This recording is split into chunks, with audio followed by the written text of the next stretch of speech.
আমার আজকের রেসিপি চাপলি কাবাব। চাপলি কথার অর্থ হলো চ্যাপ্টা। এটা চ্যাপ্টা আকারের তৈরি হয়। এটা বানানোও সহজ। এটা সাধারণত মাটন কিমা দিয়ে তৈরি হয়, আমি চিকেন কিমা দিয়ে তৈরি করেছি। একটা চপারের সাহায্যে চিকেনটা কিমা করে নিয়েছি। এবার ওই চপারের মধ্যেই পেঁয়াজ, আদা, রসুন আর কাঁচা লঙ্কাগুলোকেও কিমা করে চিকেনের মধ্যে ঢেলে নিয়েছি। একটা ডিম দিয়েছি, বেশ খানিকটা ধনেপাতা কুচি, একটা টমেটো কুচি।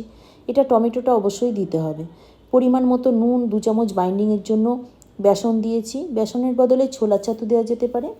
1 চামচ মতো ভিনিগার দিয়ে হাতে করে চটকে চটকে ভালো করে মেখে 10 মিনিট চাপা দিয়ে রেখে দিয়েছিলাম। 10 মিনিট পর হাতে করে আরেকবার ভালো করে চটকে নিয়ে একটা চওড়া ফ্রাইং প্যানে শ্যালো ফ্রাই করে নিতে হবে। গ্যাস কমিয়ে একটু সময় নিয়ে লাল লাল করে ভেজে তুলে নিতে হবে, তাহলে ভেতরটাও ভালো করে সেদ্ধ হয়ে যাবে। অল্প চিকেনে এগুলো অনেকগুলো তৈরি হয়। বাড়িতে কোনো গেস্ট এলে এটা বানিয়ে দিতে পারবেন, খুব তাড়াতাড়ি হয়েও যাবে। আমার রেসিপিগুলো কেমন লাগে কমেন্টে অবশ্যই জানাবেন।